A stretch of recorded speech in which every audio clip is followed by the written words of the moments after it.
Buongiorno. Ce dimanche à Courbar, ce sont plusieurs centaines de personnes, parmi lesquelles de nombreux élus insulaires qui se sont réunis devant la boulangerie Spig. Celle-ci, qui aurait dû ouvrir le 1er mars, a été la cible d'un attentat. C'était le 12 février dernier, par le biais d'un incendie criminel qui a causé d'importants dégâts. Une action qui a suscité une importante émotion en Balagne, où les boulangeries de Jean-Charles Cagnogne emploient une cinquantaine de personnes. Jérôme Philippini, préfet de Corse, et Nicolas Sept, procureur de la République d'Ajaccio, ont présenté en fin de semaine dernière le plan d'action départementale de restauration de la sécurité du quotidien pour la Corse du Sud. La Corse affiche le plus faible nombre de faits de délinquance générale constatés par 1000 habitants de l'ensemble du territoire national. La Corse du Sud affiche notamment un taux d'atteinte à l'intégrité des personnes inférieur de 28% à la moyenne nationale et un taux d'atteinte aux biens inférieur de 43 personnes. En revanche, la Corse du Sud se démarque par une insécurité routière extrêmement élevée, 19 décès en 2024, et la nécessité de poursuivre le processus de libération de la parole des femmes victimes de violences. Surtout, l'analyse révèle une situation paradoxale. Si des faits de délinquance de droit commun y sont relativement contenus, la violence armée, liée notamment à la criminalité organisée, s'exprime plus fortement qu'à l'échelle nationale. C'est fort de ce dernier constat que 5 objectifs prioritaires ont été dégagés. Ces derniers sont les suivants: une lutte intensifiée contre les trafics et la consommation de stupéfiants, un plan d'action spécifique prioritaire de contrôle de la détention d'armes à feu, une mobilisation plus forte contre les violences intrafamiliales, la poursuite des actions de prévention et de répression contre l'insécurité routière et une meilleure coordination des efforts de lutte contre la délinquance environnementale. Un paradoxe qu'a souligné le préfet de Corse, qui estime qu'il faut lutter de manière coordonnée contre cette délinquance du quotidien et la criminalité organisée. On écoute Jérôme Philippini. Oui, alors la Corse est dans une situation paradoxale en termes de délinquance du quotidien, c'est-à-dire de délinquance de voie publique, de cambriolage, de vol à la roulotte, etc. Elle est une des terres les plus sûres de France, un des départements, pour la Corse du Sud, dans lesquels ces taux de délinquance sont les plus bas. Et en même temps, nous connaissons sur le haut du spectre une criminalité organisée très forte, avec un nombre d'homicides, de tentatives d'homicide qui nous place pour le coup sur le premier rang national.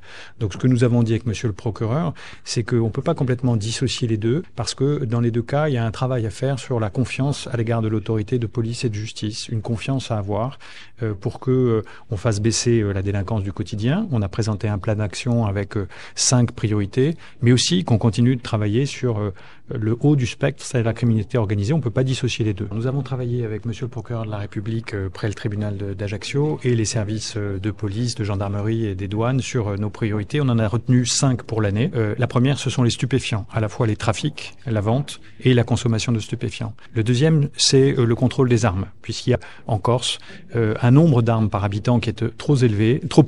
Il y a en Corse un nombre d'armes par habitant qui est trop élevé, et c'est un risque de tout point de vue, y compris lié au trafic de drogue ou à tous les types de violences. Donc nous allons agir de façon résolue sur ce point. La troisième priorité que nous nous sommes donnée, elle porte sur les violences intrafamiliales. On constate des faits ici en Corse comme ailleurs en France, mais qui sont peut-être insuffisamment révélés. Donc nous voulons faire en sorte que l'accompagnement des victimes, l'accueil de la parole des victimes soit encore meilleur pour qu'elles viennent porter plainte et qu'on puisse traiter leur situation. Le quatrième priorité que nous donnons, c'est sur la violence routière, l'insécurité routière, puisque là aussi nous sommes malheureusement le premier territoire de France en termes de mortalité par habitant sur la route, et il faut qu'on continue de lutter. Et puis le 5e point, c'est la délinquance environnementale, puisque sur notre île magnifique, qui a un actif touristique, naturel extraordinaire, les atteintes à l'environnement sont aussi des atteintes pour la sécurité des personnes, pour leur santé, pour les risques aussi que ça crée. Et donc on va agir de façon résolue sur ces 5 priorités cette année. La violence routière, vous savez, c'est 19 morts l'an dernier, c'est des centaines de blessés, c'est toujours causé par des causes comportementales, une vitesse excessive, la consommation d'alcool ou de stupéfiants, la distraction qui consiste à regarder son téléphone portable, et sur les routes de Corse, c'est plus souvent qu'ailleurs, c'est mortel.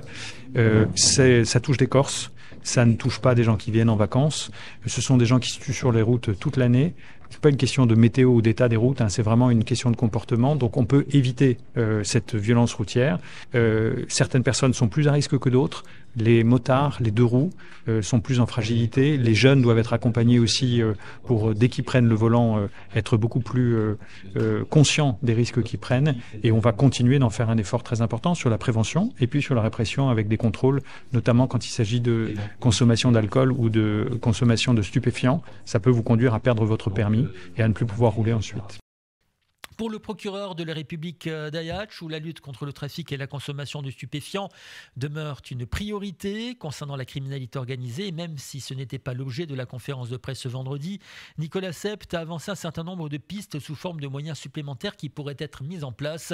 On écoute Nicolas Sept. Sur la délinquance, beaucoup de choses ont été dites ce matin à la conférence de presse, mais en fait c'est surtout les objectifs de travail qui sont importants. C'est d'intensifier notre lutte contre les trafics de stupéfiants. Je pense que les communications qu'on fait à la presse sont aussi à destination du grand public et de nos concitoyens corses. Il faut qu'ils sachent que derrière nous travaillons avec les forces de police et de gendarmerie ardemment pour démanteler toujours ces trafics. Preuve en est, c'est qu'on a obtenu de bons résultats en 2024, 135 personnes condamnées devant le tribunal. On a intensifié notre lutte contre la prolifération des armes, le Lamparo malheureusement, et le drame du Lamparo et l'assassinat qui a été commis montre à quel point il faut encore, je pense, intensifier la lutte contre cette prolifération des armes, se questionner aussi sur pourquoi on détient une arme. Est-ce que quand on va prendre un verre, on a besoin de porter une arme? Est-ce qu'on se sent en insécurité? Je pense que tout ça doit être travaillé aussi collectivement par la société civile. Et nous allons aussi travailler sur des objectifs de sécurité routière, de lutte contre les infractions environnementales. Ouais, les trafics sont de plus en plus organisés, mais ils l'ont toujours été en réalité, sauf qu'ils s'adaptent, on utilise le terme d'Uber Sheet, d'Uber Coke. Oui, parce que aujourd'hui, vous achetez de la drogue sur Internet, vous commandez sur votre téléphone et vous faites livrer comme un plat cuisiné. Bon. Donc c'est là-dessus qu'on travaille. Les services de police et de gendarmerie, évidemment, c'est plus compliqué pour eux puisqu'on a un émiettement du trafic, mais ils savent le faire, on en a jugé plusieurs, d'ailleurs, de trafic d'Uber Sheet notamment, et Uber Coke, ça prouve qu'on est capable tout à fait de travailler sur le sujet. La consommation, elle explose. Donc si elle explose, ce qu'on trouvait il y a quelques années en quantité devrait être proportionnel à ce qu'on trouve aujourd'hui.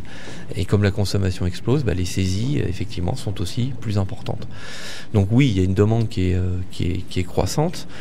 Ça a été dit lors de l'exposé de ce matin devant vous. L'objectif, c'est aussi de travailler sur le consommateur. La loi prévoit et réprime l'usage de produits stupéfiants. Alors souvent, quand on voit des jeunes devant nous, devant le tribunal, ils nous expliquent que c'était festif, mais il faut plus que ce soit festif. La consommation de stupéfiants, on alimente des trafics, on alimente le blanchiment d'argent. On participe quelque part, quand on consomme des produits stupéfiants, à finalement alimenter ce qu'on appelle les trafics. La lutte contre la criminalité organisée en Corse en particulier est évidemment une priorité depuis de nombreuses années. La recrudescence, ou en tout cas le maintien des assassinats liés à la criminalité organisée nous oblige à travailler sur ces sujets et nous le faisons. Alors, évidemment dans le secret, puisqu'on ne peut pas communiquer sur ces affaires en cours, mais je pense que tous les observateurs ont remarqué qu'au moins en Corse du Sud, nous avions démantelé ou faire placer en détention provisoire un certain nombre de chefs de clans criminels. Et nous avons des stratégies d'enquête que nous menons, ce qu'on appelle les filets dérivants, qui sont des cadres d'enquête ouverts, qui nous permettent aussi de procéder parfois à des arrestations en flagrant délit dans des affaires criminelles. Donc on va travailler ce sujet-là. Vous savez qu'il y a un projet aussi de création d'un parquet national anticriminalité organisée. Nous, ce qu'on demande, c'est des outils juridiques pour travailler. Ça fait 20 ans que les lois Perben, vous savez, les lois qui permettaient d'obtenir des techniques spéciales d'enquête, des géolocalisations, des poses de balises, toutes ces procédures judiciaires nouvelles à l'époque, qui doivent être toilettées aujourd'hui, notamment par un nouveau peut-être statut de repenti, des cours d'assises spéciales, travailler sur des dossiers coffres. C'est des techniques, c'est du jargon juridique, mais ce sont des outils pour nous. Ce qu'il faut, c'est que la boîte à outils de l'autorité judiciaire soit étoffée. Ce samedi, le Rassemblement national, Forza Nuova et Mossa Palatina ont exprimé leur point de vue concernant l'emprise mafieuse qui touche la Corse. Les trois partis d'extrême droite estiment que c'est à l'État et à son pouvoir régalien de prendre la situation en main. Pour le chef de file du RN, François Filoni, la démocratie en Corse ne peut s'exercer qu'à l'heure actuelle dans de bonnes conditions. Celui-ci fait référence aux propos de l'ancien préfet de Corse, Amaury de Saint-Quentin, devant une mission d'information où celui-ci aurait dénoncé une corruption jusque dans les services de l'État dans l'île. Appelant à ne pas citer les Corses à une forme de délation, François Filoni, qui s'étonne de l'absence du RN dans les discussions politiques en cours en Corse, souhaite la création d'une commission d'enquête parlementaire. On écoute François Filoni. Il réside quand la criminalité, qui est la bourricratie, a des relais au sein même de l'État.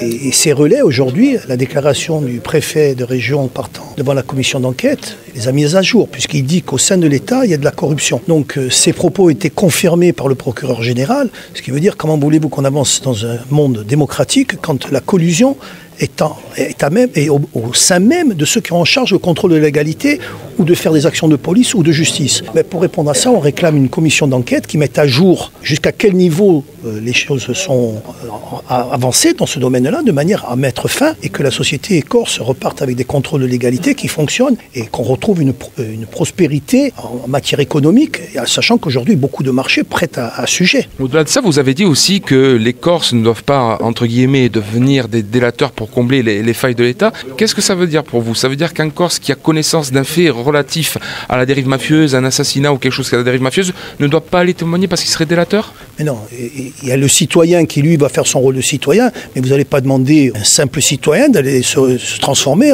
en délateur. Pour ça, il faut que l'État mette les moyens au niveau de la police et que la justice soit renforcée de manière à faire en sorte d'écarter ces gens-là. On ne va pas faire des Corses des délateurs. Les Corses doivent rester des citoyens comme dans les autres régions. Est-ce que dans les autres régions, on demande aux citoyens de mener des enquêtes? Je ne pense pas. Donc la solution, elle est par l'État, et rien que par l'État, qui doit assumer ses responsabilités de contrôle de légalité et de justice en Corse. Mais ça veut dire que le taux d'élucidation familique sur ce genre d'affaires en Corse, ce n'est pas la faute d'un manque de témoignages, mais plutôt d'un manque d'efficacité des pouvoirs publics et de la police, c'est ça? C'est un manque surtout de moyens. Quand vous avez des policiers insuffisants, quand vous avez des juges insuffisants, c'est surtout une histoire de moyens. Si demain nous avons les moyens, nous pourrons mener au bout les enquêtes. Mais beaucoup d'affaires sont classées faute de moyens. Mais le déni de démocratie, quand vous faites à l'élection présidentielle 58%, ça veut dire que 6 Corses sur 10 nous ont voté. Quand vous faites 40% aux élections européennes, législatives, on fait encore 40%. Ça veut dire que 4 Corses sur 10 ne sont pas invités à débattre des sujets importants. Ça veut dire que je regrette que M. Simeone n'ait pas cette empathie pour la démocratie. Ça veut dire qu'il aurait dû nous inviter pour nous consulter, pour savoir qu'est-ce que pensent 4 Corses sur 10 aujourd'hui. Et je pense que la démocratie, comme disait Clémenceau, elle permet aux poux de manger des lions. Donc la démocratie, c'est autre chose. Ça veut dire qu'il faut qu'elle soit représentative. Quand nous représentons aujourd'hui, depuis 3 ans, plus de 40% des Corses, nous sommes en droit d'être entendus. Mais ce n'est pas le cas. On va entendre des collectifs, des associations. Et le premier parti de Corse n'est pas entendu. Il y a quand même une carence. Alors justement, on sait qu'il y a des collectifs et des associations qui se battent contre cette dérive mafieuse. Quel est votre regard là-dessus? Est-ce qu'ils font partie de ceux que vous qualifiez de délateurs, par exemple? Non, moi je qualifie personne de délateur. Les associations, elles sont dans leur rôle d'association. Elles ne sont pas dans un rôle politique. Moi, en tant que politique, mon rôle, c'est d'amener des solutions.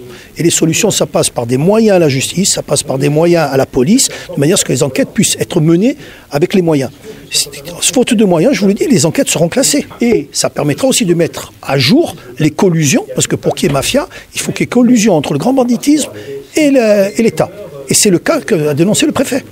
Il s'agissait de François Filoni pour le Rassemblement national. De son côté, Nicolas Battini, porteur d'un courant nationaliste d'extrême droite, a dénoncé la responsabilité partielle du reste de la famille nationaliste, de gauche, voire d'extrême gauche, selon lui, dans la problématique. Ainsi, il récuse vigoureusement l'idée de sursaut collectif insufflée par la présidente de l'Assemblée de Corse, Marie-Antoinette Maupertuis, qui est, à ses yeux, une façon de rejeter la responsabilité sur l'ensemble des Corses. Le leader de Moussa Palatine s'est également indigné de l'absence de réaction de la classe politique insulaire après la prise de position menaçante, selon lui, du FLNC à l'encontre de l'extrême droite et l'été dernier. Au Giornate di Gorti, Nicolas Battini a par ailleurs vertement critiqué le subventionnement du film Le Royaume, coupable selon lui de romantiser la voyoucratie. On écoute Nicolas Battini. Le sursaut collectif, c'est un concept gauchiste qui permet de déresponsabiliser les principaux responsables. Le sursaut collectif insinue que les Corses, dans leur globalité, seraient responsables d'une situation dont ils sont victimes. Je rappelle simplement une chose, c'est que les principaux responsables d'un crime, ce sont les criminels. Les responsables d'un assassinat, ce sont les assassins. C'est pas le peuple. Ce terme de sursaut collectif tombe bien pour une classe politique qui évacue, dilue, je dirais, ses propres responsabilités. Lorsque la classe politique en Corse, qui encore une fois, disons les choses telles qu'elles sont, est une caste dirigeante de gauche, qu'elle soit autonomiste ou indépendantiste est un détail. Ce sont des gens de gauche, du centre-gauche et pour certains d'extrême gauche, de par leur positionnement. Au-delà de la question institutionnelle, qui, ma foi, peut nous réunir. Je suis aussi un nationaliste et un autonomiste. Mais pour une autre nation corse et une autre autre autonomie que ce que défendent les tenants de l'actuelle majorité. Lorsque le FLNC, en 2024, lors des Diurnats d'Edigor, monte sur la tribune de Corté avec 3 hommes armés pour expliquer dans leurs propos que l'extrême droite, je les cite, qu'elle soit française ou qu'elle se drape dans les plis de la tête de Maure, ils évoquent évidemment Moussa Baladine, le courant que nous représentons dans le nationalisme corse, désormais incompatible en effet avec le leur, sont des ennemis mortels du peuple corse et qu'ils leur feront toujours face. On appelle ça une menace publique. Une menace publique portée par une organisation qui a structuré aussi l'imaginaire d'un certain nombre d'entre nous, qui venons et qui sommes des nationalistes, mais qui nous avons décidé de nous affranchir et des pratiques et des méthodes et de la lecture du FLNC.